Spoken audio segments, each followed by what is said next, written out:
Good evening, everybody. This is Chris Lundy with the Sawtooth Avalanche Center with your last weekend update of 2022 for Friday, December 30th.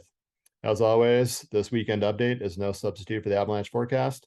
Be sure to check that on www.sawtoothavalanche.com on every day that you go out skiing or riding. So looking back to around Christmas last weekend, we had a pretty significant heat wave that impacted our area.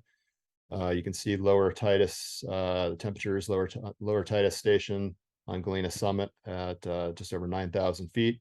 Got gradually warmer through the week and then topped out at nearly 40 on Monday, December 26th. And Stanley actually hit temperature records 2 days in a row, both Sunday and Monday, topping out at 50 degrees on December 26th. Pretty crazy. On Monday, December 26th, some motorized users remotely triggered a large avalanche above Washington Lake in the White Clouds. And this was reportedly triggered from flatter terrain about a quarter mile away. It occurred on a 10,500 foot east-northeast aspect and likely fell on weak snow that formed back in November. So this was some pretty good proof that the weak layer deep in our snowpack was still alive and well in places. And following that warm spell that we had a wet, wild, and windy storm, December 26th through the 28th. So this produced dense snow in the mountains and unfortunately a fair bit of rain below 7,000 feet in the Wood River Valley and the Stanley Basin. You can see the storm totals there. Overall, we received a bit less than was expected, but snowfall ranged from about 12 inches to 24 inches, with the average of about 16 to 18 inches in the Galena Summit area. And the storm brought with some strong to extreme winds that were originally out of the south and then shifted west towards the end of the storm. And then on the 28th, the night of the 27th into the 28th, temperatures decreased, and we finished off that storm with some nice, cold, fluffy snow, and that has led to some excellent conditions the past few days. So no surprise, given that weather forecast, that we hit high danger across the board on Tuesday, December 27th, and we issued an avalanche warning. So with that rain in the lower elevations, we did see some wet slides. These were mostly small, like these ones on Carbonate near Haley on that photo on the left. And then that photo on the right shows a little bit bigger wet slide in the Mindbender paths out the East Fork of the Big Wood. We also saw some slab avalanche activity in the form of wind slabs and also some thinner persistent slabs. And but not a whole lot. We saw a handful of slides, but certainly not widespread avalanche activity. So the few medium to large persistent slab avalanches we did observe were likely running on weak layers in the top 2 to 3 feet of the snowpack. And these the activity seemed to be more common on sunny slopes, but there was not a whole lot of data to draw patterns from. But there is some evidence of there being a fast facet crust layer in the top 1 to 3 feet of the snowpack that seems to be more common on sunny slopes. And maybe most noteworthy is that we did not observe any slides running on the deeper November weak layer, the one that was responsible for that remotely triggered slide that I showed a few slides ago. So that was a bit surprising not to see any bigger slides running on that weaker snow. But overall, we saw fairly limited avalanche activity, and possibly due to just a little bit less snow than forecast. But with that limited avalanche activity, I'm not sure that the warning panned out. But given the weather forecast, we felt like that was the most prudent call to go ahead and issue that. So following that storm during this latter part of the week, we're in what I like to call, or actually don't like to call, the persistent slab doldrums. So we're still dealing with these weak layers in our snowpack, but they are showing signs of improvement. The likelihood of triggering a slide is decreasing, but they're still there, and the likelihood has not decreased to 0. So there's a number of weak layers now. There's weak layers in the upper 1 to 3 feet of the snowpack. These are not as widespread as the weak layer we've been dealing with almost the whole winter. They're more sporadic. There is some evidence that they might be more common on sunny slopes where, as I mentioned before, there could be a crust facet layer. The weak snow that we've been dealing with most of the year that would form back in November is now 3 to 4 feet deep.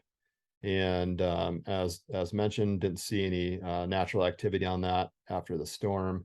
It's getting to a depth where it's difficult for our weight to impact that layer, impact that weak layer, although it's certainly not impossible.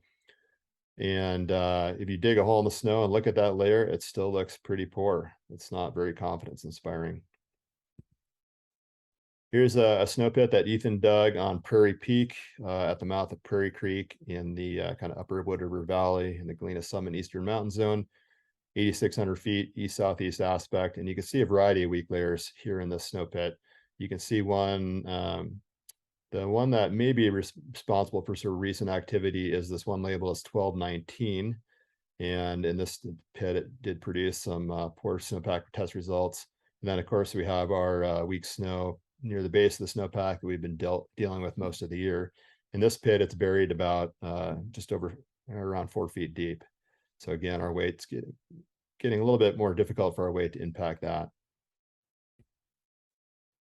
But this just in, as I was putting this together Friday afternoon, got a text from Ben, was able to get a text out from above Baker Lake, and he had just remotely triggered a slide from about 500 feet away. He was up on a ridge line and triggered a steep slope below.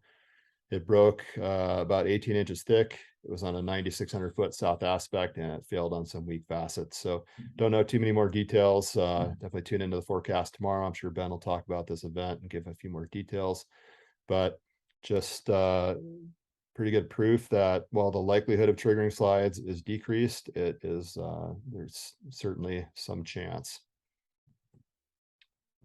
Let's take a look at the weather for the upcoming weekend, which is the New Year's weekend. We're kind of right in the middle of a small storm right now. We've received about 2 to 4 inches so far today as of 5 p.m. and we're expecting another 2 to 4 inches overnight. On Saturday, we have a decreasing chance of snowfall, and then New Year's Day is looking to be a beautiful, sunny, cold day. So it looks like an awesome weekend to get out and enjoy some awesome powder conditions that we've had. But of course, we want to talk about the avalanche conditions, what to expect for this weekend. We could see some small new wind slabs from the overnight storm. So just a bit of new snow combined with wind. The persistent slab doldrums are going to continue, unfortunately. So again, the likelihood of triggering is decreasing. We are seeing evidence that these weak layers are improving.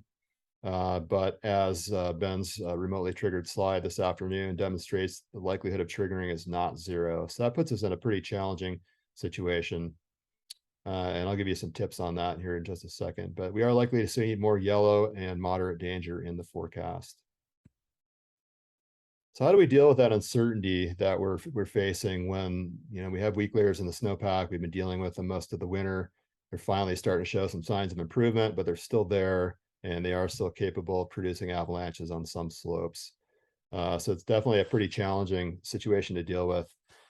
My first suggestion is to assess your risk tolerance and that of your groups. So if triggering an avalanche is just an unacceptable result, then it's best to stick to some lower slope angles, because there's really no guarantee of not triggering an avalanche right now, even though the likelihood is decreasing. My second tip is don't go looking for trouble. When these weak layers are starting to improve but aren't completely healed, avalanches tend to release avalanches tend to be most likely on really prime time slopes steeper than about 35 degrees. So those real steep slopes, and then those with signs of recent or past wind loading. So if you don't go looking for trouble, you're most likely going to avoid it. And if you do commit to some steeper slopes, really pay attention to the consequences. Don't expose yourself to a steep slope where the consequences of going for a ride could be fatal. Try to look for places with a clean run out zone and that don't have terrain traps that are going to make the consequences worse. Finally, be safe and have a happy new year from all of us at the Sawtooth Avalanche Center. And be sure to check the avalanche forecast. So have a great weekend, and we'll see you next year. Thanks for watching.